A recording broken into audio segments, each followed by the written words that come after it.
Ada, Kak. Oke, kalau ada suaranya. Sambil nunggu yang lain ya. Ini di sini.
Ini tadi sebelumnya ada kelas sebelumnya tuh gimana nih?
Halo semuanya.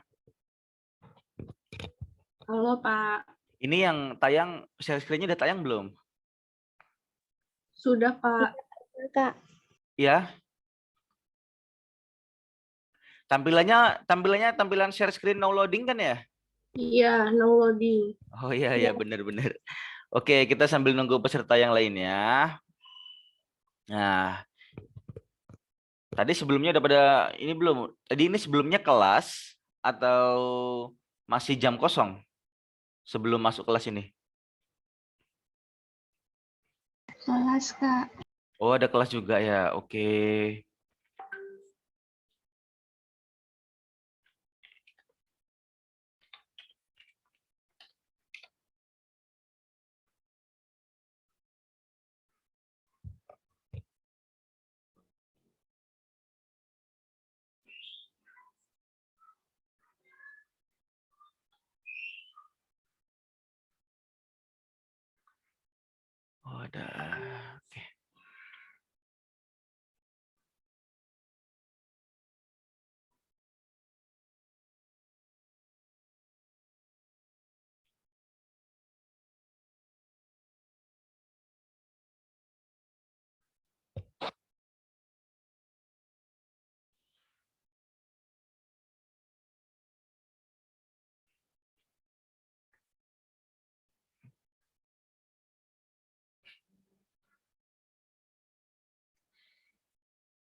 Ya, untuk para peserta, adik-adik semuanya, itu bisa ngaktifin kamera ya.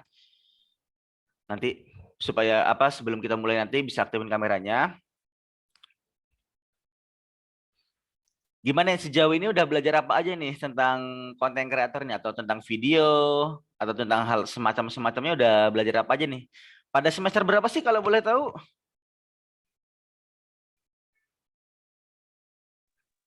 Beda-beda, Kak. Oh, beda-beda ya. Oke. Nice, nice, nice. Semangat ya belajarnya ya. Oke, 3 peserta lagi kita mulai ya.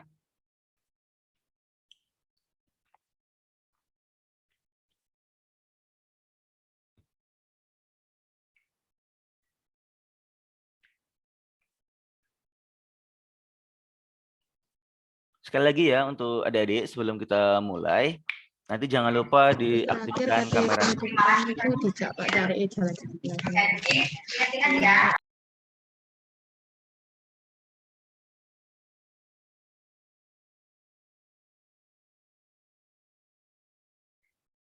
Oke. Mengingat udah 10 menit ya. Dan peserta juga emang sudah 58. Tapi 58 ini termasuk saya ya. Mungkin kita bolehlah kita kenal-kenalan dulu. Ini semuanya dari Unida kok saya ngeliat ada yang dari Unesa juga nih. Oh, ada yang dari Unila. Unilanya ini Lampung kah? Atau mana nih? Lampung, Kak. Oh, Lampung bener ya. Oke, salam juga saya dari Lampung. Oke. Rupanya bermacam-macam ya pesertanya ya. Luar biasa, luar biasa. Pada semangat semua ya untuk bikin kita menyerap materi hari ini. Santai aja, jangan terlalu kaku kita.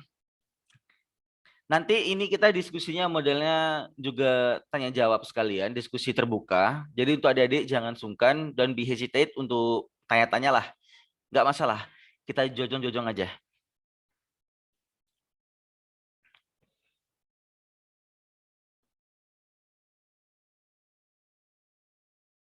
Saya pengen lihat dulu pesertanya. Oke, sudah 60-an pesertanya.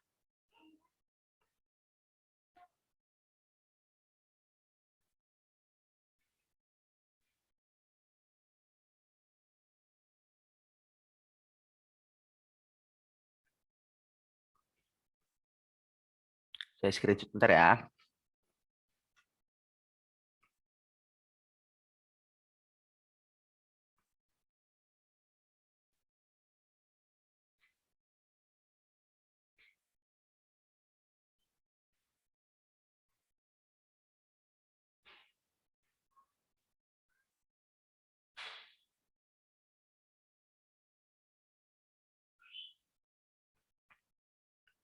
Oke, baik. Karena pesertanya sudah mencapai 60, walau termasuk saya.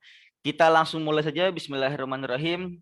Assalamualaikum warahmatullahi wabarakatuh. Waalaikumsalam warahmatullahi wabarakatuh. Waalaikumsalam warahmatullahi wabarakatuh.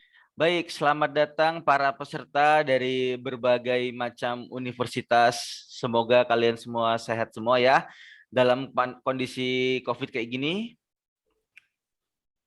Dalam kondisi COVID kayak gini, semoga kita semua tetap sehat dan tetap harus prokes bagi yang di luar atau dimanapun itu kalian berada.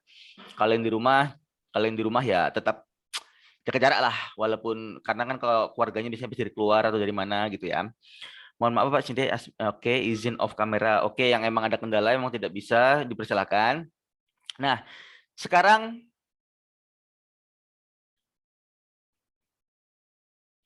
oke, sudah keluar judul materi kita hari ini? Udah, Kak. Oke. Feel free aja ya, kita feel free aja. Jadi kita di materi ini kita akan membahas mengenai survive di era industri digital kreatif. Oke. Ya. Kalau kita di sini kita sudah membahas mengenai survive, berarti kita membahas mengenai kita bertahan. Ya. Jadi sebenarnya gini adik-adik semuanya. Di industri digital kreatif ini itu kita akan dibilang telat kalau seandainya kita bilang kita baru ingin memulai. Kalau seandainya kita baru ingin memulai itu sebuah kalimat yang sangat telat. Karena di zaman sekarang ini kita emang harus mulai. Kita emang harus mulai dan kita sekarang harus survive. Gimana cara kita bertahan di era digital kreatif ini. Nah, sekarang sebelum kita masuk ke materi, kita otomatis kita harus kenalan dulu dong, ya kan? Jadi kenalin ya Dede semua. Panggil kakak aja ya biar biar kelihatan lebih muda lah, walaupun saya udah gigi tengahnya sudah tidak ada dua, yaitu itu kebutuhan branding ya adik-adik semua ya. Jadi kenalan, izin perkenalkan diri, nama saya Muhammad Yuda Alfayasyah, aka Yuda Pongah. Nah, jadi Yuda Pongah adalah nama panggung, kalau mungkin adik-adik ngelihat di brosurnya, ya, Yuda Pongah adalah nama panggung yang sudah saya bangun sejak bangku SMA, bangku sekolah dulu. Arti Yuda Pongah sendiri di sini adalah Yuda Ompong Tengah, karena di sini saya cacat, tidak punya gigi dua di tengah ya, saya ompong tengah. Yang mana itu adalah merupakan sebuah kebutuhan. Kebutuhan saya dalam branding jati diri saya di kehidupan entertain selama ini. Nah, saya lahir di Kota Metro, di Provinsi Lampung. Maka dari itu tadi untuk yang dari Lampung, ya salam hangat dari sini, dari Lampung juga. Saya adalah seorang digital artist, ya. Digital artist dan juga seorang content creator. Kalau digital artist saya lebih berfokus kepada gambar-gambar, karya-karya yang dibuat melalui Photoshop, dan content creator adalah karya-karya saya yang fokus dalam berbentuk video dan juga animasi. Waduh, Gunung Sugih ya. Oke. Salam ya di Gunung Sugih. Dan ini untuk beberapa karya yang pernah saya buat. Jadi karya yang pernah saya buat tuh saya pernah juga kerja sama dengan Bayu, ya. Yang siapa yang pakai provider Bayu di sini? Ada yang pakai provider Bayu? Ya, saya bikin animasi yang judulnya Janken. Janken adalah bahasa Jepang yang artinya ya kalau kalian tahu bahasa mudanya batu gunting kertas ya.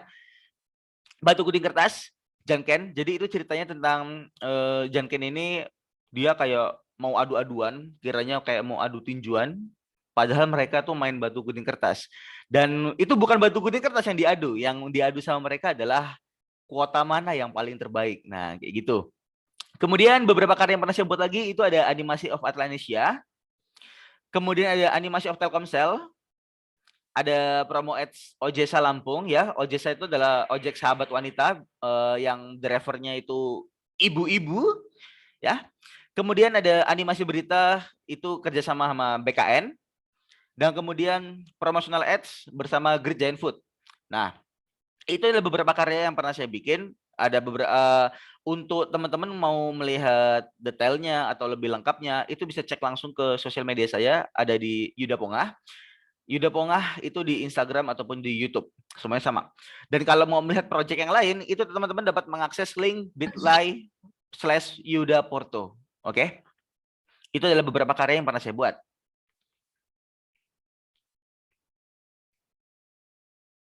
Nah, di sini saya memiliki bidang yang saya tekuni, ya kan?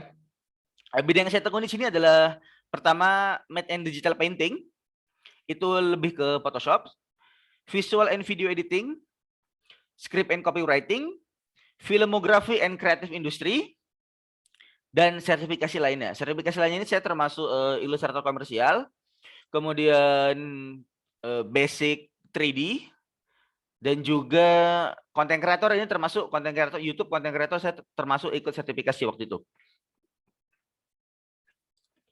Nah, pokok bahasan kita yang akan dibahas pada hari ini adalah yang pertama itu content creator itu sendiri. Apa nih kira-kira content creator?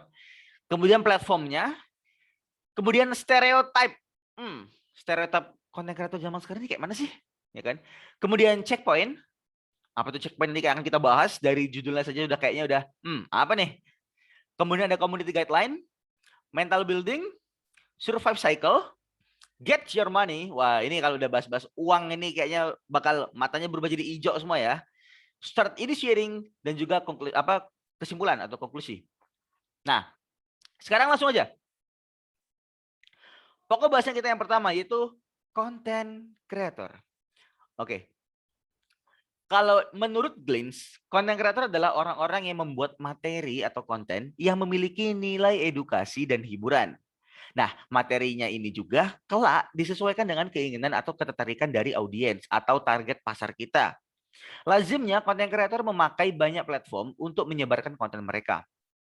Nah, jadi content creator itu secara mudah ya, secara mudah adalah seseorang yang emang tugasnya membuat konten yang kreatif. Bentuknya banyak, nggak harus selalu video.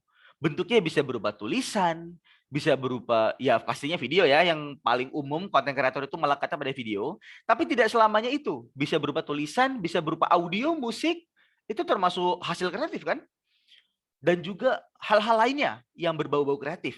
Kerajinan, bisa dibilang konten kreator. Kerajinan-kerajinan itu ya. Cuman konten kreator itu emang sebutan yang baru ya, sebutan yang baru untuk para pengrajin seni. Nah, jadi konten kreator ini ya adik-adik, konteksnya tidak selalu selebriti. Tidak selalu Raffi Ahmad yang bisa jadi konten kreator. Tidak selalu Raditya Dika ya. Jadi konten kreator itu konteksnya tidak selalu selebriti ataupun seniman digital ternama lainnya. Mereka juga memang konten kreator ya, Raffi Ahmad dan lain-lain itu memang juga konten kreator. Namun tidak semua orang yang menciptakan konten itu pasti selebriti, nggak pasti. Selebriti ataupun seniman digital itu nggak mesti. Bisa juga dia seorang karyawan perusahaan sampai ke orang biasa. Contohnya tukang somai atau ibu-ibu rumah tangga misalnya. Itu bisa jadi konten kreator loh. Tukang somai kalau dia ngerekam somai dia pagi ya kan. Udah open nih, kata dia kan. Udah open guys, atau semacamnya. Atau ibu rumah tangga. Dia hanya sekedar mengkontenkan anaknya aja. Ih, anakku hari ini udah bisa ngomong ini. Anakku udah bisa ngomong A, anakku udah bisa ngomong mama, anakku udah bisa ngomong papa. Dikontenin, diupload ke platform sosial media sama dia. Wih, konten kreator loh. Makanya perspektif kita terhadap konten kreator itu kita perluas lagi. Oke, adik-adik. Lanjut. Sekarang content creator for business, ya. Jadi menurut Niaga Hoster pada tahun 2020, ya, sebuah website, dalam menjalankan strategi content marketing, Anda membutuhkan konten yang menarik dan berkualitas. Konten juga perlu memenuhi beberapa aspek seperti SEO, target audience dan lainnya. Untuk yang belum tahu SEO itu Search Engine Automation. Tak heran faktanya, nah ini faktanya 65% perusahaan mengatakan kesulitan dalam memproduksi konten yang menarik. Apa enggak kesempatan untuk kita semua sekarang adik-adik? Sebuah kesempatan untuk kita menguasai sebuah keterampilan konten kreator ini, kita tidak hanya dianggap sebagai pengrajin seni secara individu, karena biasanya konteks konten kreator itu dianggap sebagai sebuah individu yang berdiri sendiri. Enggak juga. Kita bisa dicari untuk bisnis dan perusahaan. Jadi sebuah peluang untuk kalian yang sekarang udah bisa memiliki skill di bidang konten kreator, digital kreatif, kita bisa terpakai di dunia perusahaan. Nah, karena dasarnya, kenapa kepake? Dasarnya proses pembuatan konten itu kan melibatkan kreativitas seseorang. Nah, kreativitas ini kelak akan menjadi alat bagi kita seorang konten kreator untuk membuat orang-orang itu mau melihat konten yang kita buat. Jadi misalnya kita kerja di perusahaan nanas. Ketika kita kerja di perusahaan nanas, dengan adanya seorang konten kreator, dengan ide-ide kreatif dia, dengan kemampuan dia mengolah sebuah konten, nanas, produk dia ini, produk nanas tempat kita kerja ini, itu bisa kita pasarkan dan ke target yang tepat. Gitu. Nah, jadinya tentunya hal ini sangatlah penting bagi perusahaan pastinya untuk dapat melariskan produk atau mungkin jasa. Nah, gitu ya. Jadi emang sangat dibutuhkan. Itulah kenapa konten kreator dibutuhkan dalam bisnis, termasuk UMKM yang kecil sampai ke perusahaan yang sangat besar. Karena dinilai mampu menggunakan kreativitasnya dalam mengemas konten supaya dapat dijangkau target pasar atau audiensnya. Kembali lagi target pasar ya kan. Kalau seandainya kita produknya nanas, maka target pasar kita ya orang-orang yang suka nanas. Nah, umumnya ya dasar-dasar yang harus dimiliki oleh seorang konten kreator itu adalah teknik berkomunikasi yang baik. Contohnya ya kayak yang ya kalian sering nemuin lah pasti kayak halo guys ya. Misalnya kita ngelihat ada selebgram, ada dia ada 15 snap story ya. Setiap dia bikin snap story itu pasti hai guys. Kadang aduh, ya itu adalah hal yang lumrah, tapi ingat yang bikin kalian berbeda itu malah yang dicari. Oke? Nah, kemudian kita lanjut tadi yang unsur-unsur dasar yang harus dimiliki seorang content creator yaitu mempunyai kemampuan riset yang baik. Nah, jadi tidak harus selamanya kita bisa berkomunikasi yang baik. Halo guys. Banyak orang di luar sana yang bisa berkomunikasi dengan baik, tapi dia tidak memiliki kemampuan riset yang baik. Kemampuan riset apa? Dia bisa mencari tahu. Dia bisa melihat tren apa sih yang sedang naik? Model video, model konten yang bagaimana sih yang sedang disukai oleh masyarakat? Nah, misalnya dia memanfaatkan momen. Misalnya ini lagi rame tahun kemarin lah, saya paling ingat tuh tahun kemarin atau tahun 2019 yang entah apa yang merasukimu, yang suara-suara gagak itu. Nah, itu dimanfaatkan momennya. Karena saya termasuk orang yang memanfaatkan momen itu juga waktu itu soalnya. Nah, jadi kemampuan dasar kita adalah kita harus bisa pandai-pandai kita meriset. Apa sih yang lagi tren? Modelnya bagaimana sih yang lagi disukain? Gitu ya. Kemudian kemampuan dasar lainnya adalah kita harus menguasai tools pendukung. Ya, ini umum sih, ini umum. Semua profesi apapun itu memang harus menguasai tools tertentu. Ya, contoh seorang perawat atau seorang bidan pastinya harus bisa nyuntik kan. Seorang analis kesehatan harus bisa nge-swab kan. Nah, sama seperti kita, seorang content creator, kita harus bisa menguasai tools kita. Apa tools kita? Tools kita misalnya aplikasi tulis menulis, aplikasi seperti Word ya untuk kita menulis skrip, ya kan? Kemudian aplikasi editing video atau gambar, Photoshop, Premiere, Filmmaker, apapun itu, atau yang di HP pakai CapCut, ya. Nah, dan juga aplikasi research seperti Google Analytics dan semacamnya. Nah, terakhir kita harus menguasai SEO, Search Engine Optimization. Nah, kurang lebih SEO ini adalah kita harus bisa memahami kata-kata pencarian yang paling disukai oleh masyarakat.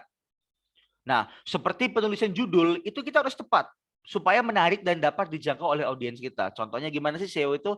Misalnya kalau seandainya kita bikin judul itu jangan episode 1 apa gitu kan. Kita bikin judulnya ya emang yang menarik dan sesuai dengan target audiens kita dapat dijangkau.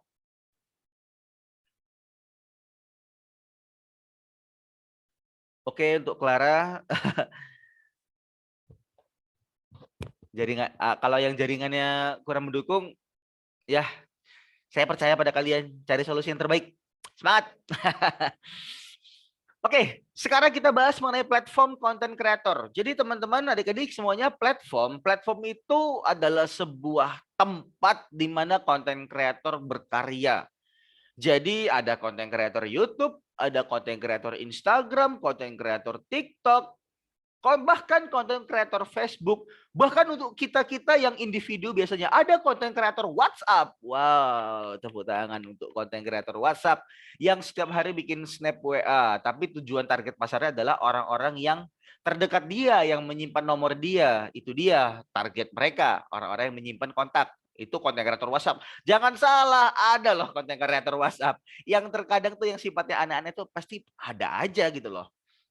Nah, kita lihat tuh media sosial paling populer di Indonesia 2020-2021 dan saya ingat menurut Hootsuite atau Hootsite saya sendiri lupa, itu tuh YouTube udah dari 2017 bahkan 2016 kalau nggak salah, dia emang selalu menguasai sebagai sosial media teraktif di Indonesia bahkan dunia. Oke.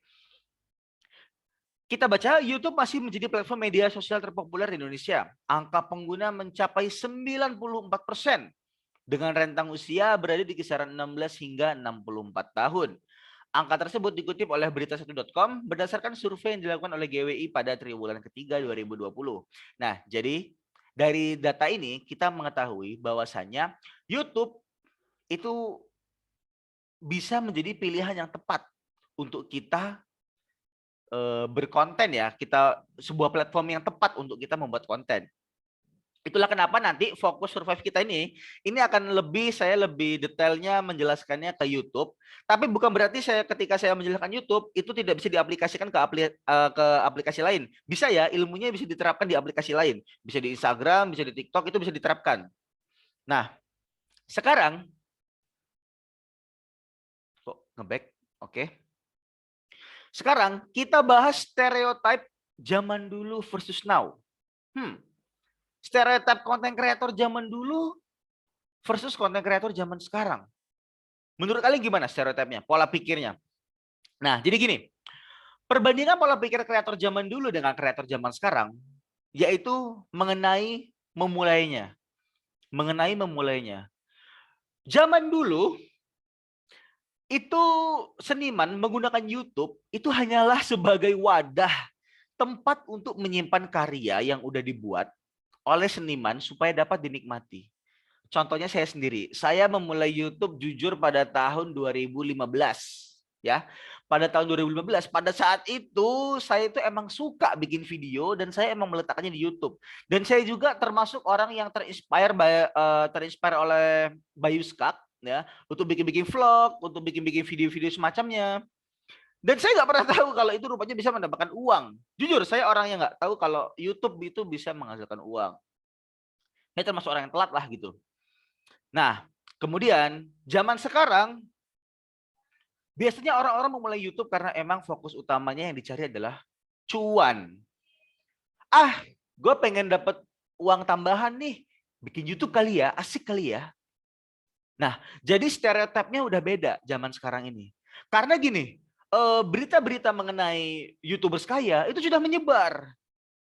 Sebenarnya nggak gitu. Konteksnya nggak gitu. Makanya itulah kenapa setelah banyaknya tersebar info-info bahwasanya menjadi YouTuber itu kaya ya, segala macam ya, gini-gini ya. Akhirnya stereotip orang-orang untuk memulai YouTube itu berbeda. Akhirnya orang-orang stereotipnya kalau mau dapat duit lebih, bikin YouTube aja. Itu menurut saya adalah sebuah stereotip yang salah ya, sebuah paradigma yang salah. Emang kita boleh, kita nggak munafik, kita nggak munafik. Pasti ujungnya kita akan mengharapkan uang. Tapi tidak semata-mata hal ini mengenai uang. Oke?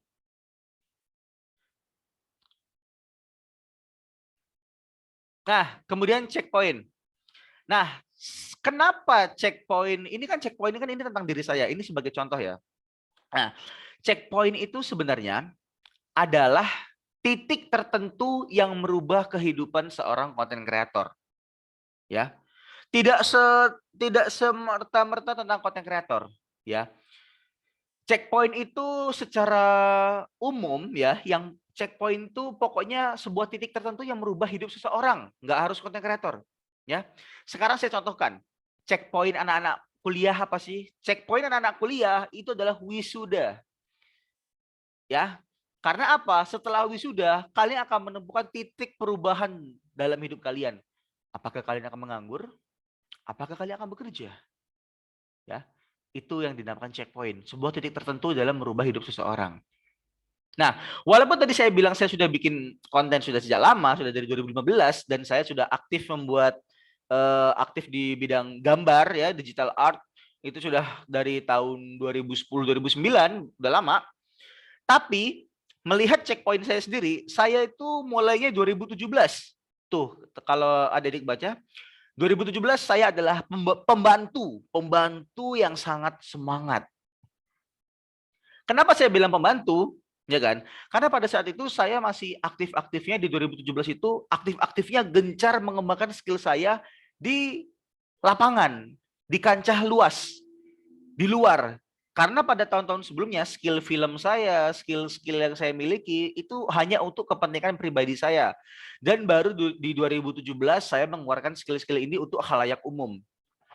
Nah, teman-teman, untuk lebih mempermudah, checkpoint itu bagi konten kreator ya, bagi konten kreator, itu bisa kalian lihat ada yang tahu Cikakiku di TikTok yang jogetnya gini-gini itu loh. Yang gini-gini, ya, yang kayak gitu. Nah, Si Cikakiku itu dia punya checkpoint loh. Apa checkpoint dia? Yang saya bilang tadi, checkpoint dia video-video yang kayak gini. Itu checkpoint dia. Karena setelah titik itu, apa yang berubah dari dia? Dia masuk TV. Ya nggak? Dia masuk TV. Nah, bagaimana cara mempertahankan checkpoint? Yaitu adalah setelah mendapatkan titik tertinggi atau titik perubahan, kita harus istiqomah di situ. Termasuk konten kreator. Nah, jadi gini, ada cerita di kreator Lampung, ya. Ada 2 konten kreator Lampung waktu itu yang dapat checkpoint besar. Yang pertama Iba Fabi, kalau kalian bisa cari nanti Iba Fabi, YouTuber yang dulunya bikin sosial eksperimen, yang dulunya bikin prank-prank gembel segala macam, ya. Nah, dia checkpoint dia yang pertama kali adalah dia dari kreator biasa ya pada saat itu ya, pada kreator biasa, dia mendapatkan checkpoint berupa video dia viral banget yang gembel masuk ke FC. Nah, setelah itu dia diundang-undang TV segala macam dan kemudian dia istiqomah. Nah, karena itulah konten dia bisa bertahan, dia bisa naik terus. Tapi ada kasus lain, setelah dia mendapatkan checkpoint, setelah dia viral atau segala macam, dia nggak bikin apa-apa. Dia nggak bikin konten apapun, yang akhirnya dia pasif, dia hilang. Akhirnya harus nyari checkpoint lagi. Nah, jadi gitu ya, setelah kita mendapatkan checkpoint, kita harus tahu langkah atau progres kita selanjutnya. Nah, checkpoint ini memiliki banyak sifat. Sifat yang pertama, checkpoint itu adalah idealis. Idealis itu orang-orang yang seperti saya ya. Itu biasanya membutuhkan waktu lebih lama karena ingin naik dengan cara yang sehat dan terlalu bertele-tele. Jujur, orang idealis itu checkpoint yang idealis itu naiknya susah dan butuh cara sehat yang bertele-tele. Lihat sendiri progres saya checkpointnya. Di 2018 saya menjadi Director of YouTube Rewind Lampung 2018. Jadi saya adalah sutradara dari YouTube Rewind. Siapa yang nggak tahu YouTube Rewind ya, acara paling bergengsi di tiap tahun yang diadakan oleh YouTube. Ya, yang mana tiap negara biasanya berpartisipasi di dalamnya dan di tiap negara itu ada daerah-daerah yang berpartisipasi. Nah, pada saat itu saya memegang Provinsi Lampung sebagai sutradara di 2018 ya. Kemudian di 2019 saya mendirikan Headmaster Indonesia, ya, yang mana ini merubah jadi diri saya, hidup saya, dan di 2020 Creatrip by Telkomsel, acara Telkomsel. Nah, dari checkpoint ini kita bisa belajar bahwasanya kita harus bikin target. Kira-kira konten apa sih yang bisa bikin naik untuk diri kita sendiri, ya. Itulah yang dimaksud checkpoint. Jadi kalau teman-teman, kira-kira teman-teman bisa ngasih ini nih, ngasih komentar. Siapa sih yang menurut kalian konten kreator yang checkpointnya kalian tahu? Misalnya, Kak, saya tahu Kak, Cikakiku dia checkpointnya pas joget kayak gini.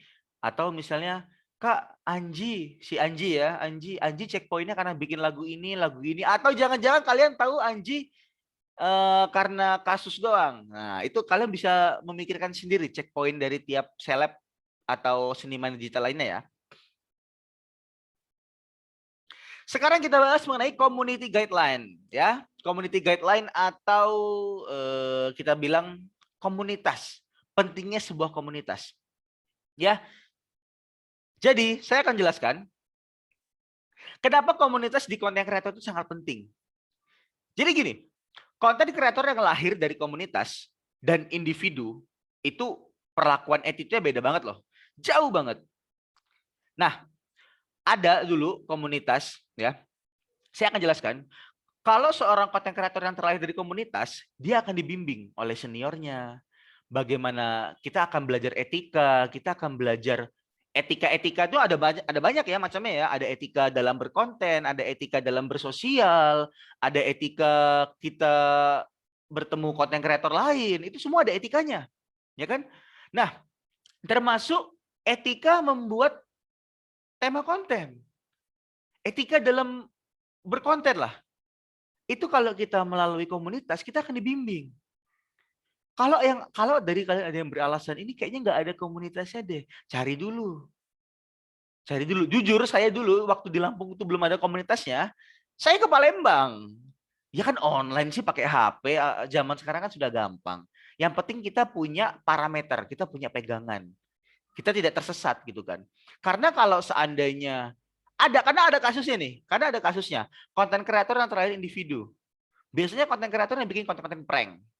Konten kreator yang bikin konten-konten, aduh, bikin sakit kepala deh. Ya contohnya, ya kalian tahu lah. Kakak kita, kakak siapa itu? Kakak kalian. Ferdian Paleka. Ya. Ferdian Paleka adalah contoh konten kreator yang independen, yang individu, yang tidak terlahir dari komunitas. Akhirnya apa? Kita lihat attitude-nya. Dia bikin konten yang notabene, aduh, bikin sakit hati orang Indonesia, ya. Walaupun dia tidak menyakiti kita, namun konten dia tidak menyakiti kita, tapi konten dia membuat kita sakit kepala. Ya, itulah kenapa konten kreator yang terlahir dari komunitas itu biasanya lebih bersih. Contoh konten kreator dari komunitas ini saya jelasin ya. Dulu itu tahun 2016 YouTuber se-Indonesia itu ada grupnya loh. Se-Indonesia itu ada grupnya. Bareng Reza Arab, bareng Chandra Liao, Kak Jovi, Kak Dovi. Itu ada grupnya. Karena emang sedikit ya zaman dulu ya 2016 loh. 2016 itu ada grupnya. Kreatornya kalau nggak salah, sorry itu 15 sampai 16, kreatornya tuh nggak nyampe 100. Dipisah-pisah lah pokoknya. Nah, sekarang kalian bayangkan, ada berapa banyak konten kreator sekarang? Mungkin di RT kalian sekarang ada puluhan YouTuber. Di RT kalian ya, apalagi seandainya di camat kalian, di kecamatan kalian. Di kecamatan kalian mungkin ada ratusan udahan. Nah, jadi bedanya gini, kalau dulu itu ada konten kreator dapat silver play button atau golden play button, itu kita kayak udah, wow, gue tahu nih orang ini, aku tahu nih orang ini, saya tahu nih orang ini. Tapi sekarang, banyak sekali. Ada banyak sekali sampai tidak terhitung. Bahkan kita ada nih, kita pernah nih, kita lagi nonton konten apa, diam, tiba-tiba ada orang dapat silver play button. Wah, siapa? Bahkan kita mungkin tidak sadar, tetangga kita mungkin ada yang udah dapat silver play button. Wow, bisa jadi, kita tidak pernah tahu. Ya. Nah, sekarang kita akan bicara fakta mengenai masih tentang community guideline, ya, mengenai corporate YouTube-nya. Oke. Dulu YouTube itu mempunyai tagline broadcast yourself. Broadcast yourself. Itu tagline mereka dulu. Sekarang nggak ada lagi tagline-nya. Itu hanya ini hanya parodi ya. Konten yang saya buat sekarang ini hanya parodi. Sekarang broadcast your company. Kenapa kayak gitu? Oke, saya jelaskan. Bicara fakta mengenai corporate YouTube, ketika kita berniat untuk memulai YouTube, ya, kalau kita berniat untuk memulai YouTube, berarti kita sudah siap. Dan kita menyetujui semua peraturan yang dibuat oleh YouTube. Oke? Membuat konten di YouTube itu sama dengan kita bekerja untuk YouTube. Sama seperti kita melamar kerja di sebuah perusahaan. Tapi bedanya kalau kita melamar kerja di perusahaan, kita mempunyai job desk dari perusahaan tersebut. Nah, kalau kita melamar kerja di YouTube ini sebagai content creator, kita butuh waktu, kita butuh rintisan, kita butuh waktu untuk mengembangkan branding diri kita ini di YouTube. Nah, kemudian apa sih? Kenapa sih dulu bisa ada broadcast yourself dan sekarang tidak ada lagi? Itu terbukti dari algoritmanya, dari peraturannya. Kalian tahu sekarang peraturan untuk monetisasi YouTube itu adalah 4.000 jam tayang dalam setahun dan memiliki 1.000 subscriber. Itu sekarang ada syaratnya. Dulu waktu saya 2016-2017 itu nggak ada syarat. Jadi bikin YouTube itu setelah kita daftar langsung bisa monetisasi. Padahal subscribernya berapa? 1. Enggak berlebihan kalau 1. 2. Ya, subscribernya hanya segitu. Tapi kita bisa monetisasi. Nah, tapi seiring berkembangnya sebuah perusahaan, seiring berkembangnya sebuah platform, maka harus ada perubahan-perubahan yang mengikuti aturan-aturannya. Nah, 4.000 jam tayang itu adalah sebuah algoritma yang menuntut kita untuk aktif dan rajin bikin konten. Nggak harus sehari sekali, minimal seminggu sekali kita aktif untuk membuat konten. Karena kalau enggak, jam tayang kita nggak bakal kekejar. Jam tayang kita nggak bakal kekejar. Karena jam tayangnya besar loh, 4.000 jam tayang. 4.000 jam dalam setahun. 4.000 tuh banyak loh, 4.000. Ya. Nih, kita lihat ya. Oke, sebelum itu ada perbedaan views dan jam tayang. Ya. Jadi perbedaannya adalah dulu itu belum ada jam tayang ya. Dulu tuh cuma adanya views aja. Sekarang udah ada jam tayang. Nah, views itu lebih ke jumlah dari video kita yang dilihat oleh penonton. Contoh, video ini, video nanti kan ini direkam, ya kan? Video ini view-nya 20, ya kan? Berarti 20 kali video kita ini udah ditonton. Nah, kemudian kalau jam tayang, misalnya dari 20 penonton itu, ya, dari 20 penonton itu, tiap penonton nonton berapa menit? Sampai habiskah? Misalnya video kita 1 jam, ya kan? Sorry, terlalu banyak. Misalkan video kita 10 menit, ya kan? Dan dari 20 penonton itu, dari 20 penonton, mereka menontonnya 10 menit, 10 menit. Berarti 10 kali 20. Ya, kita punya 200 jam tayang, 200 menit jam tayang. Nah, itu cara menghitung kita perbedaan views dan juga jam tayang. Jadi jam tayang itu lebih ke durasi dari yang ditonton oleh penonton, ya. Sedangkan views itu ya jumlah dari jumlah penonton atau jumlah berapa kali dilihat oleh si penonton. Nah, sekarang saya akan mensimulasikan mengenai jam tayang. Nah, coba ada diperhatikan. Ada 2 tabel, ya kan? Tabel yang pertama itu adalah contoh dari konsistensi. Contoh dari apa yang saya bilang tadi. Saya bilang tadi kan algoritma YouTube yang sekarang itu menuntut kita untuk aktif, ya kan? Aktif di YouTube. Seriusan, zaman dulu bikin konten itu nggak seintens sekarang. Dulu itu kita bikin konten kalau kita pengen ya bikin konten, kalau enggak ya enggak. Dan konten yang naik itu emang konten yang berkualitas. Sekarang kita lihat sendiri ya, isinya kalau nggak TV atau apa, atau podcastnya Om Deddy ya, kalau podcast Om Deddy ya masuk akal lah, make sense lah. Tapi kalau untuk konten-konten yang lain atau trending-trending untuk kalian yang sudah jenuh, ya itu karena emang perubahan algoritma itu sendiri. Nah, sekarang kita lihat contoh simulasi dari jam tayang, 4.000 jam tayang yang baik, ya. Coba kalian lihat tahun 2020 Januari sampai Desember. Kalau namanya 4.000 jam tayang dalam setahun berarti setahun 12 bulan ya. Nah, kalau seandainya jam tayang kita stabil aja, stabil tuh per bulan kita mendapatkan 350 jam tayang. 350 ini 350 dalam menit ya. 350 menit. Ya. Oh sorry, 350 jam. Ini 350 jam. Ya. Kalau dalam setahun, nih, kalau kita lihat dari Januari sampai Desember, kita rutin mendapatkan jam tayang 350 jam, maka dalam setahun kita akan mendapatkan 4.200 jam.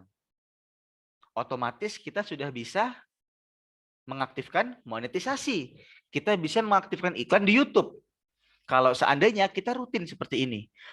Dan kenapa kalau seandainya ganti bulan misalnya ya, dalam setahun kan berarti Januari sampai Desember. Berarti kalau kita udah ganti bulan berikutnya Februari nyampe Januari. Kalau masih tetap stabil, tetap 4.200. Dan kalau misalnya nih, Maret sampai Februari dalam setahun.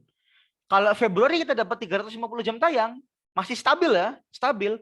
Kita tetap bisa mempertahankan AdSense kita, tetap 4.200 jam tayang.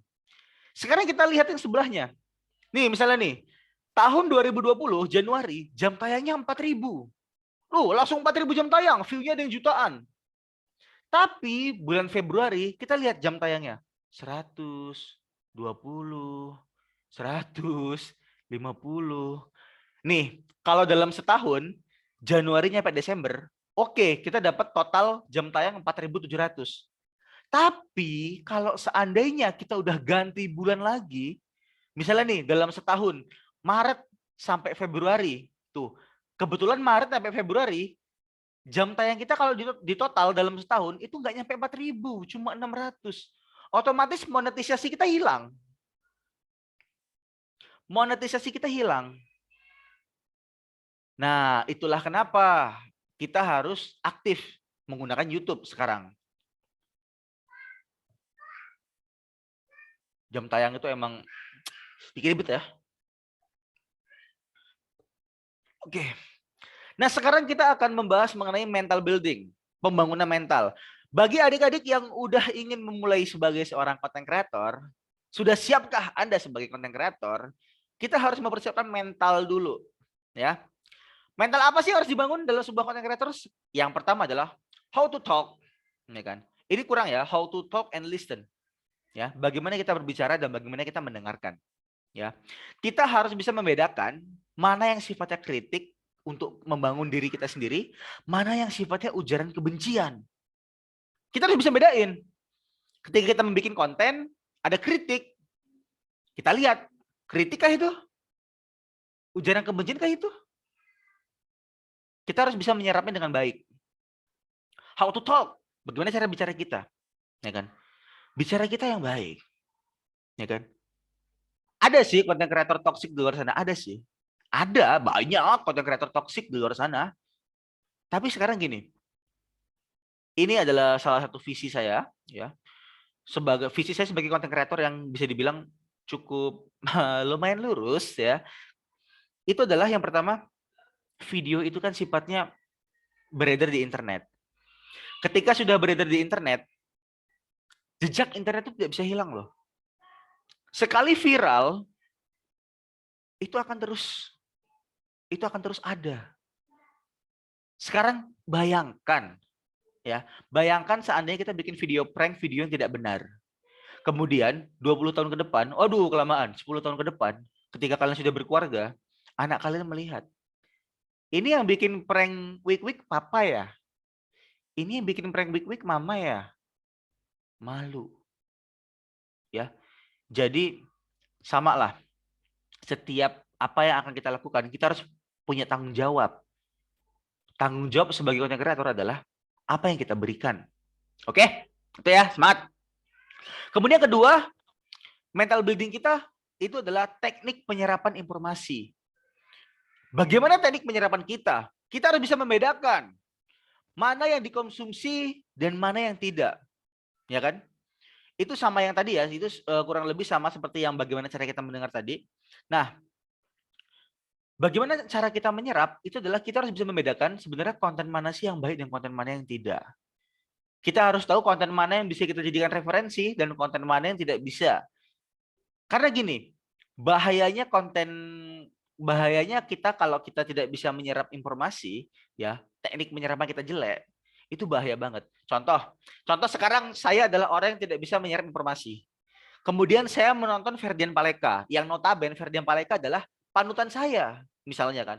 Wah, Bang Ferdian adalah panutan saya. Kemudian Ferdian Paleka bikin prank terhadap manusia setengah laki, manusia setengah pria, ya. Bagi saya, oh, Bang Ferdian benar. Bang Ferdian pasti benar. Berarti Bang Ferdian, kalau Bang Ferdian aja boleh bikin konten kayak gitu, berarti saya boleh dong. Nah, ini yang paling banyak terjadi. Ini paling banyak terjadi. Kita terlalu idol terhadap kita bilang seleb kita. Ya, kita boleh kok idol sama K-pop, boleh. Tidak ada yang dilarang. Semua itu tidak ada yang dilarang. Yang dilarang adalah yang berlebihan. Ya, sama seperti teknik menyerapan informasi kita. Kenapa bisa ada idol yang parah, yang fanatik? Itu karena penyerapannya. Karena teknik penyerapannya belum sempurna. Teknik penyerapan informasinya kurang. Itulah yang harus dikembangkan. Teknik penyerapan informasi. Nah, kemudian ketiga, ada teknik memahami kondisi kreator. Ya, ini dari sudut pandang kita sebagai netizen. Setiap konten kreator pasti punya kesibukan masing-masing. Ya, konten kreator juga tuh manusia. Contoh Raditya Dika. Ya, kita harus bisa memahami kondisi Raditya Dika. Jangan baper kita, atau kita jangan suka bilang kayak, gua mau cuma butiran debu, mana mungkin dibales sama Raditya Dika. Apa enggak? Bang, biasanya terjadi di gamer ya, di gamer ya, youtuber gamer. Bang, aku minta skin Mobile Legends sih bang. Bang, aku minta ini bang, aku minta ini bang. Jadi gini, nggak selamanya konten kreator itu punya waktu untuk kita. Ya, itu yang harus kita ngerti. Kita harus memahami kondisi dari konten kreator, ya kan? Kecuali konteksnya emang bisnis dan sesuai. Kecuali konteksnya bisnis dan sesuai. Kalau konteksnya itu emang bisnis, itu biasanya pasti ke manajernya. Cara kita mengkontaknya itu biasanya ke manajernya. Makanya biasanya, atau kalau yang masih independen, YouTuber yang tidak punya manajer, itu biasanya ke email. Kayak saya sendiri, saya biasanya ke email. Kalau saya sendiri, ya. Yang terakhir yaitu adalah berhati-hati dengan star syndrome. Mental building harus kita bangun adalah berhati-hati dengan star syndrome. Apa itu star syndrome? Star syndrome adalah sebuah kondisi di mana kita merasa artis, ya, di mana kita merasa artis, kita congkak, kita sombong, ya. Nah, sekarang harus ditekankan, ya, dalam urusan pekerjaan, misalnya nih ya, sebagai konten kreator yang cerdas, ya, biasanya kita merangkum. Kalau misalnya ada pertanyaan nih, ya, banyak pertanyaan. Ingat, jangan dianggap kalau ada YouTuber yang nggak bales kita itu, itu sombong tuh, masa DM gue nggak pernah dibales. Jangan kayak gitu. Itu balik lagi ke nomor 3. Kita harus memahami kondisi kreator. Star syndrome itu dilihat dari sifatnya. Apakah dia congkak, apakah dia sombong, bagaimana cara dia berbicara. Misalnya bagaimana dia bicara. Contoh menurut saya star syndrome dalam edisi kampus, ya, dalam edisi kampus, ya, itu saya contohin sebagai kalian, misalnya di kampus kalian, di anak-anak semester 3 atau semester 5, angkatan kalian ada yang menjadi YouTuber yang lumayan besar, YouTuber yang ya lumayan cukup besar, ya. Nah, kemudian saat kampusnya punya acara, misalnya kayak kita bilang acara ini ya, KMMI, ya kan? Kemudian pihak panitia itu minta tolong ke YouTuber ini. Bro, Mas, Mbak, Kak, Teh, minta tolong dong ini bantuin promosiin acara kami. Ya kan kita kan teman seangkatan segala macam. Nah, contoh star syndrome adalah dia merasa, ini menurut saya ya, dia merasa, bayar dong berapa juta segala macam. Gua kan udah terkenal. Kalau mau acara gini. Nah, itu menurut saya star syndrome. Ya, itu menurut saya karena terlalu lebay. Karena menurut saya pernah di titik itu ya. Saya pernah di titik membantu sharing segala macam. Saya tuh pernah susah. Saya tahu rasanya jadi panitia acara-acara yang susah disebar tuh kayak mana. Saya tahu rasanya seperti itu. Harusnya kalau emang dia mengerti perasaan itu, dia akan membantu dengan sukarela. Dia akan berpikiran orang-orang yang tidak star syndrome itu dia akan merasakan bahwa saya pernah susah. Saya pernah berada di titik susah seperti mereka dan itu nggak enak. Makanya saya akan bantu. Saya tidak akan membiarkan mereka merasakan hal yang tidak enak itu. Itu orang-orang yang emang baik, yang perlu ditiru. Oke, itu kalau bisa dicontohkan dalam kehidupan sehari-hari. Mental building seorang content creator, ya, ada 4 itu. Kemudian kita lanjut. Nah, sekarang kita akan bahas mengenai survive cycle. Ya, survive cycle itu, ya, secara umum biasanya walaupun namanya survive ya, secara umum itu pasti tetap ada tahapan memulainya. Nah, tapi di era sekarang bagi kalian yang akan memulai, tahap memulai itu harus lebih dipercepat, ya. Harus lebih dipercepat karena kita emang udah di masanya survive. Udah bukan di masanya starting lagi, ya. Kita udah di masanya survive. Nah, kemudian cara kita survive di era sekarang ini, di era digital ini adalah cycle-nya yaitu adalah pengembangan diri dan keahlian terlebih dahulu. Ini. Pengembangan diri dan keahlian. Misalnya kita punya skill, kita pengembangan diri kita bagus. Oh, aku bisa bikin video, aku bisa bikin desain, aku bisa bikin semacamnya. Ya kan? Kemudian otomatis kita akan menghasilkan sebuah karya. Ya enggak? Nah, setelah kita menghasilkan sebuah karya, otomatis karya tersebut, ini kalau konteksnya baik ya, otomatis karya tersebut akan bermanfaat sesama manusia lainnya.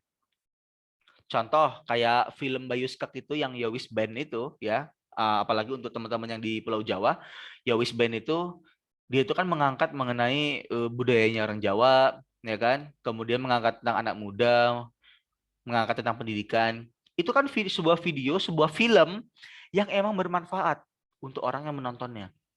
Nah, kemudian setelah bermanfaat untuk manusia lainnya, biasanya kita akan mendapatkan bonus. Bonusnya ada macam-macam, berupa penghargaan ataupun uang. Nah, ya kan? Itu adalah bonus. Itu emang adalah hasil buah yang kita petik. Bentuknya bonus. Jadi urutan kita survive itu harus benar. Urutannya jangan habis pengembangan diri, punya skill, langsung uang. Waduh. Jangan ke skip ya. Siklusnya harus kayak gini. Nah, kenapa? Ini siklusnya akan terus berjalan. Setelah kita mendapatkan penghargaan atau uang, kita mendapatkan sebuah pengalaman. Otomatis pengembangan diri dan keahlian kita itu bertambah lagi. Setelah bertambah lagi, kita bikin karya lagi. Bermanfaat lagi, mendapatkan bonus lagi. Terus begitu cycle-nya. Terus berulang cycle-nya. Ya. Dan pastinya kita harus menerapkan 4 prinsip. Ini adalah teori yang saya kembangkan sendiri di Headmaster Indonesia. Ya. Ini adalah sebuah prinsip yang kami kembangkan sendiri di Headmaster Indonesia berupa 4 prinsip kepala sekolah atau 4 prinsip headmaster lah enaknya ngomong. Ya, yaitu yang pertama attitude. Nomor 1 itu attitude. Ya, percuma kita punya skill, percuma kita jago, ya, bang jago, ya, percuma kita jago, tapi attitude-nya 0. Nggak etis, nggak sopan, segala macam. Jadi attitude itu nomor 1. Ya. Yang kedua itu baru skill. Apa sih kemampuan yang kamu miliki? Ya kan? Jangan, ini kita ngambil kasus dari yang sudah-sudah, ya kan, ada di kampus ternama. Waktu itu viral ya, kalau nggak salah tahun 2019. Itu dia lulus dari kampus ternama, kemudian di-hire di perusahaan, dia menyatakan bahwa saya kan dari kampus X, masa gaji cuma 8 juta? Hey, punya apa Anda? Skill apa yang Anda miliki? Sampai Anda bicara seperti itu. Itu kan kita harus punya skill. Itu tadi, mungkin dia orang punya skill tapi nggak punya attitude. Ya, barulah kedua skill yang harus kita miliki. Nomor 3 hard work. Ya, kerja keras. Setiap apa yang udah kita buat, pastikan hasilnya itu selalu maksimal. Apa yang akan kita kembangkan, hasilnya harus maksimal selalu. Ya, hard work. Nomor 3 tadi. Nomor 4 itu baru relasi. Nah, relasi ini walaupun walaupun faktanya itu penolong nomor 1, ya, tapi saya bikin nomor 4 kenapa? Ya ini yang penting tuh basicnya kita punya 3 prinsip tadi. Attitude, skill, hard work. Dan kalau kita udah punya relasi, udah enak. Kita punya kenalan di mana misalnya, udah lebih enak. Kalau kita punya relasi.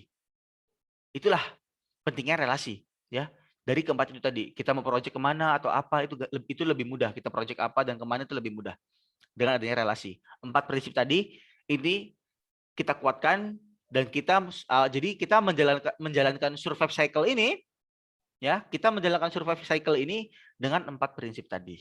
Oke. Nah, sekarang goal survive, ya. Ujungnya goal survive itu adalah uang. Tetap aja uang. Karena di terakhir tadi kita lihat terakhir ini adalah bonus berupa penghargaan atau uang. Ya. Jadi tetap aja goal survive kita itu adalah uang. Ya. Jadi kita sekarang masuk ke materi get your money, dapatkan uangmu. Yang mana itu adalah menjadi goal survive kita mendapatkan uang. Sekarang mendapatkan uang itu ada 2 caranya. Itu ada 2. Ini kalau kita bahas mengenai konten YouTube ya, kita bahas sebagai konten kreator YouTube, ya kan? Yang pertama itu biasanya ada AdSense. Sorry di sini. Ini get your money yang pertama itu melalui AdSense. AdSense YouTube Ads itu pure dari YouTube. Dan ada yang sifatnya branding dari berbagai sumber. Sekarang saya akan membahas mengenai AdSense. Ya, AdSense itu hanyalah sebuah kegiatan memperkaya instansi sebenarnya. Ya, AdSense itu hanyalah sebuah kegiatan yang memperkaya instansi, lebih tepatnya instansi YouTube. Nah, bagi kalian yang sering bilang kebijakan hukum X hanya akan memperkaya yang sudah kaya dan mempermiskin yang sudah miskin. Kalian misalnya ngomong kayak gitu, kebijakan ini gini, hanya akan memperkaya yang kaya, membuat miskin yang makin miskin. Tapi kalau kalian pro atau setuju mendapatkan uang hanya pure dari YouTube atau AdSense, berarti kalian sama aja seperti mereka. Kalian sama aja seperti orang yang ingin memperkaya orang yang kaya. Karena kita hanya memperkaya YouTube.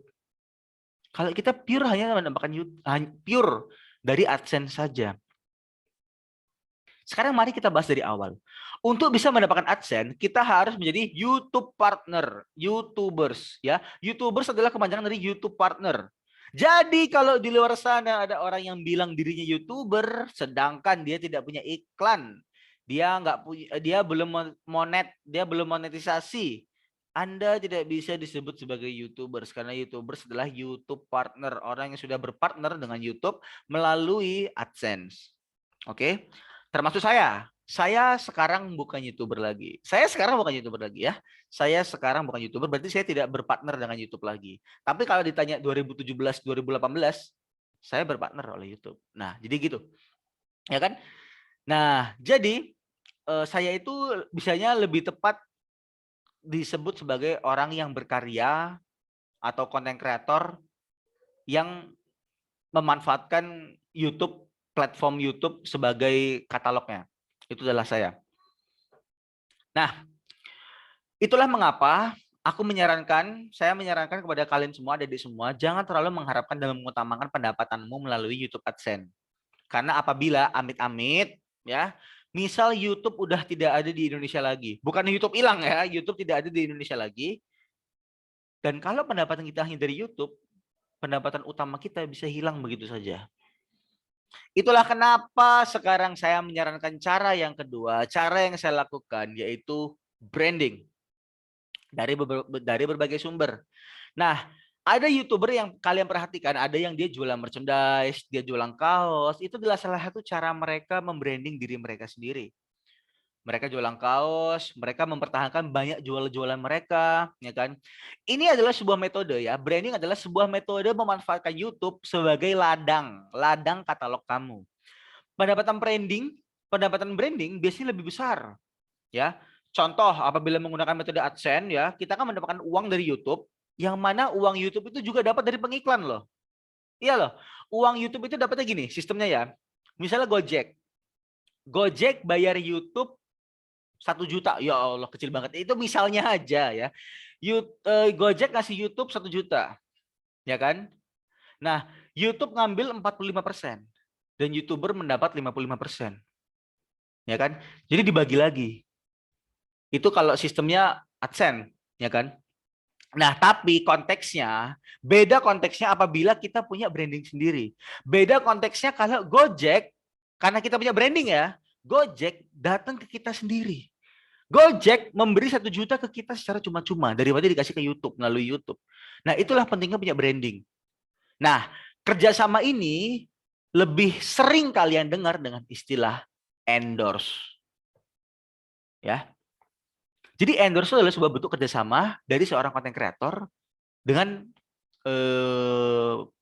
kita bilang pihak yang menjalankan usaha, Gojek, atau mungkin dimsum, jajanan UMKM segala macam, ya.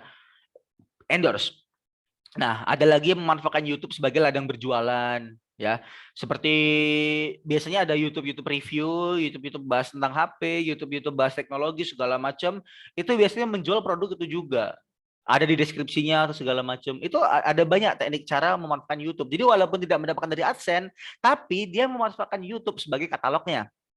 Atau ada juga yang tadi yang saya bilang, dia di kontennya dibikin konten biasa, ujung-ujungnya dia mempromosikan kayak untuk teman-teman yang pengen punya headset pink kayak gini atau punya kaos hoodie pink seperti ini bisa cek di deskripsi atau beli di mana gitu kan. Nah, itu adalah sebuah teknik juga. Jadi pendapatannya dari berbagai sumber.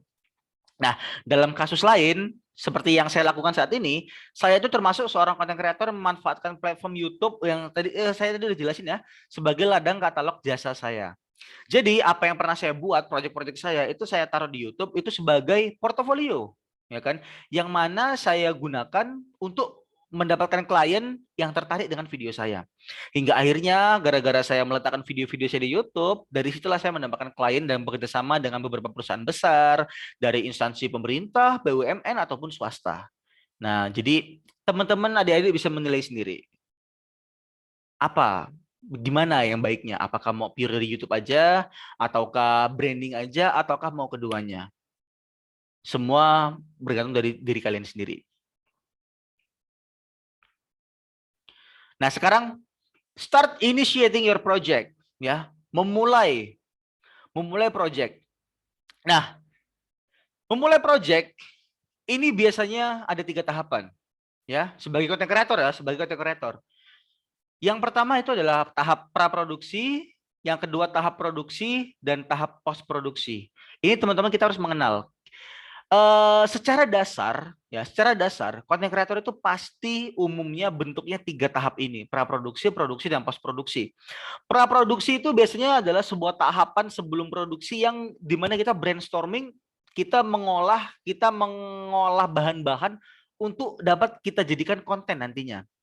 Mulai dari premis, ya. Mulai dari premis. Kalau kalian tahu, premis itu sebuah paragraf singkat yang menyatakan cerita kita, ya kan? Kita kasih contoh, misalnya nih,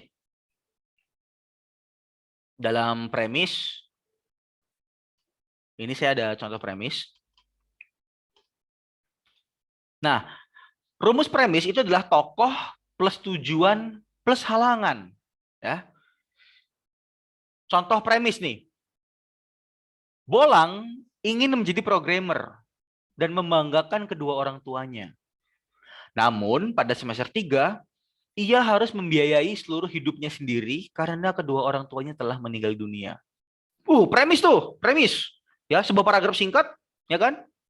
Habis itu kedua, setelah kita mendapatkan premis kita, ya, tadi apa rumus premis?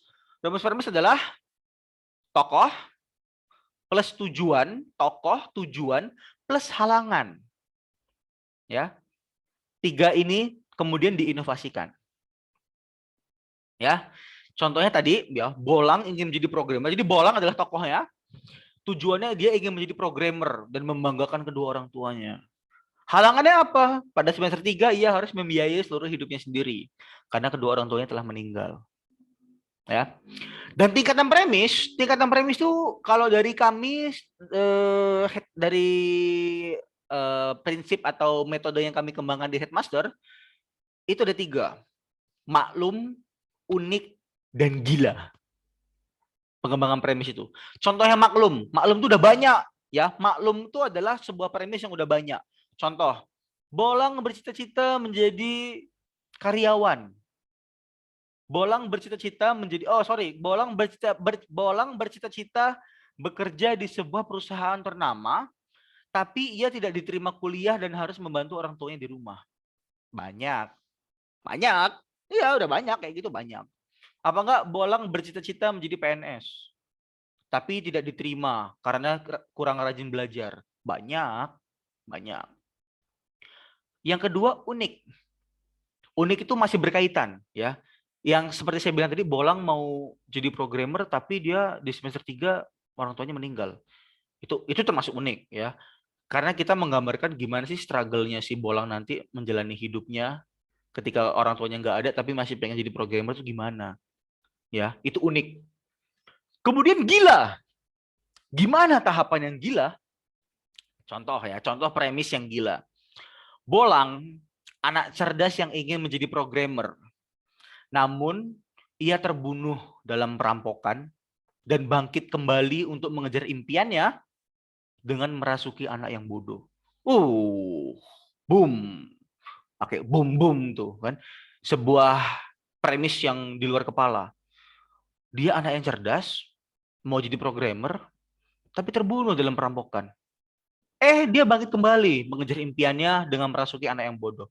Pokoknya biasanya premis-premis yang gila ini berujung sebuah karya yang keren dan bagus. Kalau kalian baca webtoon, kalian baca, ya pokoknya sering ada di komik-komik, itu pasti berawal dari sebuah ide-ide yang gila, premis-premis yang gila. Kreativitas tertinggi biasanya kita dapat dari hal-hal yang gila seperti ini. Kenapa? Nih, makanya kalau kalian perhatikan, mad scientist, ya, seorang ilmuwan gila. Kenapa dia dibilang gila? Padahal dia di luar kepala, mad scientist. Nah itulah. Jadi sebenarnya menurut saya, ya menurut kami, gila, dengan extraordinary atau kita bilang sangat kreatif, itu hanya 11-12 sebenarnya. Sebenarnya 11-12. Oke. Nah, jadi setelah kita mendapatkan premis, baru ke depannya kita gampang nih. Ke depannya kita tinggal bikin konsep. Konsep videonya mau kayak mana sih? Perbanyak referensi, ya. Kemudian ketiga kita bikin naskah benang merahnya. Benang merah tuh kayak mana sih cara bikin benang merah? Kita bikin di Word atau di kertas momen-momen penting dari cerita kita tadi. Ya, momen-momen pentingnya. Bikin nih poin-poin. Oh, poin pertama ini, poin kedua momen pentingnya ini segala macam. Nah, kemudian bikin dialognya. Oke, udah ada momennya, sekarang dialognya. Dialognya yang mencekam, dialognya yang mencekam, yang menarik lah, jangan yang boring, gitu kan ya. Kemudian baru ada naskah final berbentuk skrip. Naskah final itu setelah merapihkan premis, konsep, naskah benang merah dan juga dialog. Keempat tadi di ini kan. Kemudian terakhir storyboard. Ya, storyboard itu kalau yang belum tahu dia bentuknya kayak komik. Dia bentuknya kayak komik. Itu menggambarkan kayak penempatan angle, penempatan ini segala macam, itu namanya storyboard. Nah, setelah tahap praproduksi selesai, kita masuk ke tahap produksi. Kita harus punya gears, ya. Kita harus mempersiapkan gearsnya apa aja. Angle-nya bagaimana? Tinggi, pendek. Kita kalau mau bikin vlog bagaimana? Angle itu menggambarkan suasana juga ya. Kalau tinggi kayak gini, misalnya kamera di bawah, saya tinggi gini, itu mengidentifikasikan congkak, sombong misalnya. Terus kalau seandainya kameranya di atas, saya nunduk kayak gini, nah itu biasanya mengidentifikasikan kayak rendah diri, segala macam. Jadi semua itu ada ilmunya. Lighting misalnya, like-nya ya. Apakah siluet, apakah dari mana arahnya, itu bisa menggambarkan suasana. Jadi light dan angle aja itu sudah bercerita. Jadi kita bercerita, itulah uniknya kreativitas. Bercerita itu tidak harus selamanya kita ngomong. Bercerita banyak bentuknya. Seperti saya bilang tadi, kita hanya perlu memainkan angle dan cahaya aja. Itu kita udah bercerita. Keren itu. Kemudian artnya bagaimana? Art itu lebih ke dekorasi ya. Dekorasi bagaimana? Nah seperti ini kita KMMI kita pakai background seperti ini, itu artnya. Nah kemudian kamera person itu kalau seandainya orang yang ngerekamnya siapa.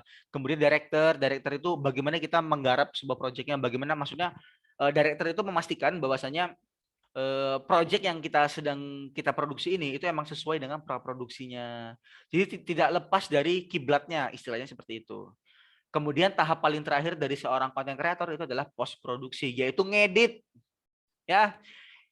Edit secara profesional itu post produksi ini ada banyak nih. Pertama dari editing video. Ya, editing video seperti cut to cut, ya. Cut videonya, bagian mana yang dibuang, bagaimana yang dipotong. Kemudian ada scoring. Scoring itu musik ya, mainin musik, musik apa yang bagus ya, musik apa. Setelah selesai baru render, upload, kemudian promosi. Jadi video itu setelah kalian bikin, jangan kalian diamkan. Kebanyakan konten kreator yang sekarang tuh kebanyakan gini ya, kecuali yang emang udah besar ya, tapi kalau yang baru merintis atau semacamnya, setelah kita upload itu promosikan, sebar. Promosikan kalau bisa tetap ke target pasar kita ya, ke audiens kita ya, tetap ke situ, tetap ke target audiens kita. Nah, kemudian yang akan saya bahas berikut adalah itu mengenai dari ini ya, dari post produksi ini biasanya saya juga akan sharing mengenai copyright. Jadi sharing sedikit untuk copyright, teman-teman, adik-adik semua, hak cipta itu bentuknya ada banyak loh. Anggaplah setiap apa yang ada di dunia ini itu adalah hak cipta seseorang. Anggaplah seperti itu. Kayak saya nih. Kayak saya sekarang saya sedang mengisi materi. Saya pakai apa? Saya mengisi materi melalui Zoom. Zoom, saya menyebutkannya Zoom. Saya melalui Zoom. Ya, cerita tuh hak cipta seseorang. Angle, gambar, suara, video, suara tuh biasanya musik ya. Itu adalah hak cipta seseorang. Makanya berhati-hati kita dalam menggunakan copyright. Ada yang emang sifatnya diberikan secara gratis, ada yang sifatnya hak cipta itu emang dia sudah melekat. Tidak boleh digunakan secara komersil segala macam. Bagi kalian yang desainer grafis biasanya font ya, hati-hati juga. Font itu biasanya ada license-nya. Segala macam boleh digunakan untuk apa, tidak boleh untuk apa, segala macam. Itu semuanya ada. Jadi berhati-hati untuk menggunakan copyright. Nah, di masa sekarang ini it's time to collaboration ya. Waktunya untuk kolaborasi, not competition ya. Sekarang tuh udah masanya kolaborasi, bukan masanya kompetisi lagi. Saya sudah pernah merasakan sendiri tahun 2017 ketika saya itu hanya ingin 2017 itu ya, 2017 awal tahun, saya ingin menggarap semuanya sendiri. Sampai akhirnya saya ketemu sama satu orang, dia seorang direktur musik, ya. Saya pengen belajar juga garap musik, saya nggak bisa. Wah, berat. Rupanya sangat berat. Jadi sekarang adalah masanya kita untuk berkolaborasi, bukan berkompetisi. Dan terakhir, materi terakhir kita, kesimpulan, sekarang bukan waktunya lagi untuk memulai, sekarang adalah waktunya untuk bertahan. Pola pikir dari orang-orang yang ingin bertahan adalah tidak banyak beralasan, banyak memikirkan strategi untuk terus dapat bertahan, layaknya seorang nahkoda kapal yang sedang menghadapi badai. Oke, jadi untuk adik semuanya, semangat dalam bikin konten. Semua orang emang punya standar. Kalau standarnya ketinggian ya kurangi, kalau standarnya kerendahan ya tinggiin. Be flexible, jangan kaku, jangan banyak beralasan, nggak punya ini itu. Orang kreatif itu menanam dengan apa adanya saja, karena buahnya akan dipetik nanti. Kalau kelamaan nggak ditanam-tanam, kapan mau metik buahnya? Jadi yang penting adalah mulai dulu apa adanya, think kreatif, berpikir untuk survive, berpikir untuk bertahan. Oke? Itu saja ya. Kalau ada pertanyaan, bisa langsung tanyakan ke sini, kita masih ada waktu untuk diskusi terbuka. Waktunya masih ya lumayan, masih ada 10 menit ya. Oke, kalau seandainya mau ada pertanyaan lebih lanjut atau ingin diskusi-diskusi terbuka, saya siap berdiskusi dengan teman-teman semua, dengan adik-adik semua, tinggal datang aja ke Instagram @yudapongah. Oke, silakan untuk pertanyaan, waktu dan tempat dipersilakan. Untuk adik-adik silakan, ada pertanyaan bisa melalui chat atau bisa open mic dan juga bersuara. Maaf Kak, saya Grace dari UKI. Saya mau bertanya, boleh? Silakan Grace. Jadi gini Kak, waktu awal-awal pandemi gitu kan itu musimnya platform TikTok gitu. Baik. Jadi iya, jadi ada yang musim makeup challenge gitu kan. Jadi saya dan teman-teman saya buat itu. Terus di-share ke Instastory, tapi nggak bisa ada keterangan copyright. Itu kenapa ya Kak? Padahal kan udah ada tanda TikTok-nya gitu maksud saya. Baik, saya izin menjawab untuk Grace. Ini langsung saya jawab aja ya. Kalau teman-teman mau bertanya, disimpan dulu. Ini langsung nanti setelah saya selesai langsung bisa ditanya. Nah, jadi untuk Grace, waktu awal pandemi musim platform TikTok, kamu bikin makeup challenge dan waktu itu kamu share ke Instastory tapi kamu malah kena copyright. Nah, yang mau saya tanyain pertama adalah kamu pakai musik apa? Kita sambil diskusi. Kamu pakai musik apa, Grace? Musik yang ada di TikTok itu kayak ini Kak, apa? Kayak cuma aransemennya gitu, yang jedak-jeduk kali ya? Oh, yang jedak-jeduk. Iya, yang Iya. Oke, jadi saya jelasin dulu. Jadi pertama, TikTok dan Instagram itu dia adalah dua platform yang berbeda. Oke, dia adalah dua platform yang berbeda. Kalau dari TikTok sendiri kan dia sudah menyediakan lagu itu emang untuk digunakan di TikTok.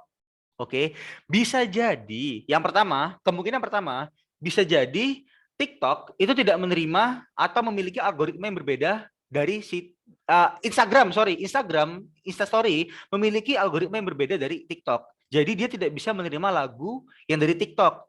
Atau mungkin pada saat itu algoritma TikTok, algoritma Instagram dia belum secanggih sekarang. Karena gini deh, algoritma itu tidak selamanya tentang ini ya, tidak selamanya manusia yang meremot. Yang meremot itu sistem, ya. Yang meremot itu robot deh, artificial intelligence, ya. Jadi mungkin pada saat itu, ya, aransemennya atau lagu jedak-jeduknya itu mirip dengan lagu seseorang yang terkenal, yang hingga akhirnya sistem berpikiran, wah ini nggak boleh nih harusnya masuk sini.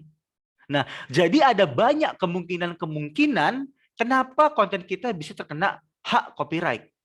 Solusi lainnya adalah solusi untuk kalian adalah coba lagunya dihilangkan terlebih dahulu, diganti lagu lain. Dicoba dulu. Karena gini, kalau seandainya kasusnya itu di video, biasanya tidak akan melanggar kalau seandainya videonya tidak melanggar kebijakan. Contoh kebijakan adalah kebijakan Instagram, video tidak mengandung pembunuhan, tidak mengandung kekerasan, segala macam. Nah, selama video tidak seperti itu aman-aman saja. Kalau video konteksnya, tapi kalau konteksnya lagu emang rawan. Dan algoritma itu selalu bermain. Karena robot yang menilai robot, pernah kok saya juga bikin lagunya tuh udah bikin sendiri. Lagunya tuh saya udah bikin sendiri. Masih kena copyright dibilang mirip lagunya Ayu Ting Ting apa siapa gitu kan. Masih kena. Heran kadang. Nah, jadi apa ya? Itu dari algoritmanya sebenarnya. Dan cara yang paling favorit itu adalah coba ganti lagu dulu. Atau coba di akun lain. Kalau seandainya kena di akun lain, berarti emang lagu. Karena ingat, Instagram dan TikTok adalah dua platform yang berbeda. TikTok boleh oke, Instagram belum tentu. Nah, gitu. Jawaban untuk Grace. Oke, terjawab ya Grace ya? Iya Kak, makasih ya Kak. Oke, mantap. Semangat Grace. Lanjutkan. Oke, tuh adik-adik yang lain ada lagi? Kita masih ada waktu. Kalau seandainya nggak ada nanti atau pertanyaannya datangnya belakangan, boleh tanya langsung ke ini ya, ke Instagram saya di @yudapongah. Di PPT itu ada. Saya Kak. Baik, silakan. Terdengar tidak suaranya? Ya Kak, ya terdengar. Silakan. Ya, izin bertanya. Kan kalau kayak video YouTube di calon sarjana gitu kan biasanya ngambil video-video dari yang lain gitu. Oke. Terus disatu-satuin. Hmm. Nah, kalau ngambil video itu tuh ada maksimal kita ngambil video orangnya gitu gak sih Kak? Oh iya benar. Takutnya kena Iya. apa gitu. Oke. Bener banget ya. Ini ada rumusnya sebenarnya emang ada rumusnya dan saya emang lupa menyampaikan tadi kalau bagi kalian yang ingin mengambil video konten orang biasanya maksimal itu 15% dari konten dia. 15% dari konten dia. Mau itu musik, mau itu cuplikan. Makanya contoh. Saya tuh punya intro ya, intro saya itu jujur, intro saya itu pakai lagunya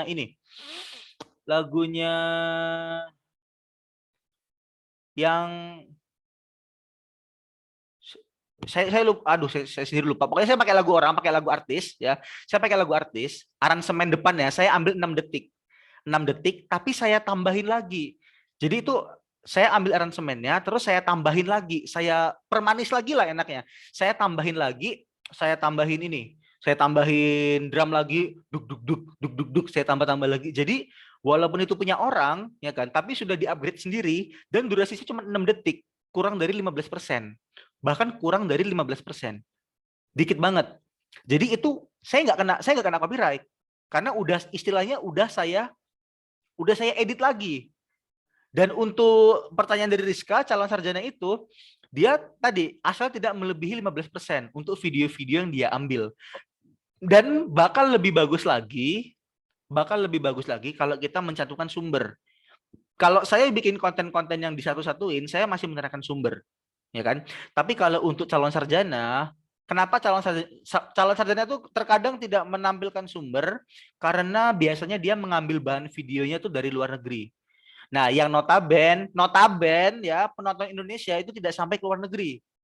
Notaben ya, tidak sampai ke luar negeri. Jadinya dia tidak mencantumkan sumber karena calon sarjana berpikir, kan gue ngambilnya nggak banyak-banyak juga sih. Gitu. Ya, jadi ingat 15% itu adalah paling maksimal kita mengambil videonya. 5 detik, kalau mau amannya di bawah 10 detik itu sih, kalau mau aman. Di bawah 10 detik. Itu ya untuk Rizka Damayanti. Gimana? Terjawab atau ada yang mau ditanya lagi diskusi? Ya, sudah Kak. Terima kasih. Oke, terima kasih. Semangat Rizka. Mau bikin konten juga nih kayaknya nih ya. Oke. Untuk yang lain ada lagi? Saya ingin bertanya, Kak. Baik, dari mana? Asalnya, Kak. Iya. Oh, dari Jawa Timur. Oke, Sayyidatul dari Jawa Timur ya. Sayyidatul ya? Iya, Kak. Maaf nggak bisa on cam ya, Kak. Oke, santai. Aku mau tanya, kan tadi itu Kakak bilang kalau dari luar negeri itu mungkin kayak nggak perlu nyentumin sumber. Nah, apakah ada bedanya, Kak, sumber apa ya, video atau material dari luar negeri atau dari lokal sendiri? Oke. Apakah ada aturannya sendiri gitu? Terima kasih. Oke. Yang saya maksud tadi dari luar negeri itu, jadi gini, biasanya dari luar negeri itu, jadi tadi kan saya bahas masalah copyright. Tadi kan saya bahas copyright itu adalah hak cipta seseorang, ya kan? Nah, copyright itu ada dua juga diciptakannya. Ada yang diciptakan emang gratis untuk digunakan apapun, ada yang tidak digunakan secara bebas. Nah, termasuk video. Kalau teman-teman sekarang adik-adik buka ada namanya video blog ya, video BLOCKS, video blogs ya. Kalau teman-teman buka video blogs, nah di video blogs itu jadi gini, dia punya aset-aset video yang gratis yang emang bisa digunakan secara gratis. Nah, itu tidak perlu mencantumkan sumber. Itu tidak perlu mencantumkan sumber. Kenapa tadi saya bilang luar negeri? Karena biasanya video-video yang bersifat gratis itu ada di website luar negeri. Sebenarnya gitu sih, itu ada di website luar negeri. Nah, karena kalau di Indonesia sendiri itu masih jarang. Biasanya ego orang Indonesia itu masih kuat. Termasuk saya sendiri, jujur. Saya tuh termasuk tipikal yang saya udah ngambil drone misalnya kan. Saya ngambil video drone. Kemudian video drone saya dipakai sama orang. Main-main dipakai. Itu saya sedikit baper. Enggak sedikit, saya marah. Itu karya saya gitu kan. Nah, jadi yang saya maksud dari luar negeri itu yang nggak perlu nyentuhin sumber itu emang ada deh, emang ada platformnya, emang ada sebuah video yang diciptakan secara gratis untuk digunakan. Nah, itu tadi salah satunya dari videoblogs.com. Ada banyak dari Shutterstock, ada dari shutterstock.com ya. Freepik itu desain ya biasanya ya, Freepik desain, tapi emang ada platformnya video-video yang gratis. Dan kalau seandainya itu video YouTuber orang ya, biasanya YouTuber atau konten-konten yang maksud saya tidak mencantumkan juga, itu biasanya konten yang contoh. Ini contoh tidak baik ya, tapi ini hanya contoh buat pelajaran aja. Contoh ada YouTuber di luar negeri, di Ukraine misalnya ya, di Ukraine ada YouTuber subscriber dia cuma 1000. Misalnya subscriber dia 1000, view-nya nggak ada. Kita berpikir kayak gini, kayaknya orang ini kalau kita ambil video dia, kayaknya nggak bakal ketahuan deh. Soalnya kan subscriber dia kecil dan penontonnya nggak banyak. Pasti kalau aku ngambil video dia, orang nggak akan banyak ciren. Ya udahlah, aku ambil aja. Nah, pola pikir seperti itu biasanya yang membuat kita tidak perlu mencantumkan sumber dari luar negeri. Seperti itu biasanya. Karena sumber yang kita ambil biasanya itu dari YouTube ya, itu biasanya kalau nggak view-nya kecil, ya penontonnya sedikit. Biasanya gitu. Beda kalau seandainya nih ya, seandainya kita ngambil sumber videonya dari Atta Halilintar. Wah, asyap. Langsung kena asyap kita. Istilahnya seperti itu. Ya, istilahnya seperti itu. Jadi terjawab ya untuk Sayyidatul gimana? Masalah menyatukan sumber video. Iya, terjawab, Kak. Terima kasih, Kak. Mantap. Oke, sudah ada 3 penanya dan waktunya sudah menunjukkan pukul 10.33, waktunya sudah habis. Nah, untuk adik-adik yang masih ingin bertanya, silahkan bisa ke Instagram di @yudapongah ya. Nah, kemudian sebelum sebelum ditutup, saya mau mana. Oke. Saya mau ini kita screenshot terlebih dahulu. Ya, untuk viewernya, oke, diaktifkan ininya, kameranya. Saya screenshot ya, oke. Bergaya, bernyanyi, oke, siap. Oke, 1, 2, ngapa saya gini? Sorry guys, ngapa saya gini guys? 1, 1, 2, 3. Oke.